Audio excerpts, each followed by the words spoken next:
I'd like to introduce a topic that's gained quite a bit of interest in the sailing community. Effective leadership plays a key role in safety at sea. It's a theme I wrote about in The Art of Seamanship. It's also the focus of an important paper written by CCA's Boston Station member, Dr. Bill Strasberg. His work targets key elements of good leadership and their inherent value. Bill has asked me to comment on how it can tip the scale and even change an accident outcome. Step aboard a good sailboat, life gets significantly better, especially for those who are part of a competent crew led by a capable skipper. The big question, however, is good leadership an intrinsic quality or can it be learned? The answer is some of each, and developing an understanding of what leadership entails is part of what Bill explores in his paper. To set the stage, I'll begin with a six-word quote from Rear Admiral G.M. Hopper. You manage things and you lead people. These words are as relevant at sea, aboard a yacht or a warship, as they were in the computer lab where she coined the phrase. Squalls are a great test of leadership skills. There's a lengthy list of important traits, and right at the top is effective decision making.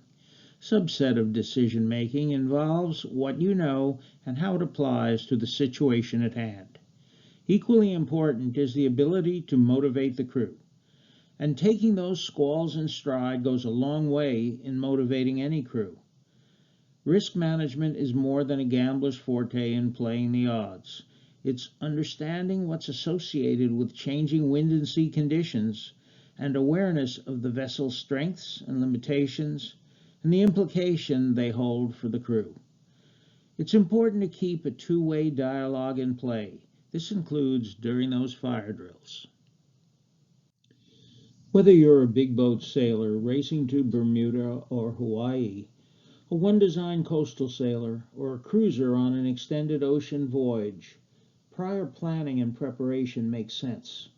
It involves much more than outfitting and route planning. The time spent sailing with your crew prior to a race or cruise is time well spent. Become familiar with the chain of command. Extra practice will build cohesiveness and add much more continuity to the first few days at sea.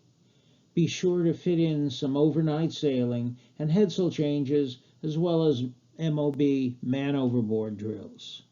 Inventory safety gear is an important part of pre-departure routines. But as you close in on the start of the race or cruise, it's too late to remediate keel, rudder, or rig problems. So keep in mind that the skipper, aka person in charge, of a sailboat is personally responsible for providing a seaworthy vessel and operating it in a reasonable manner.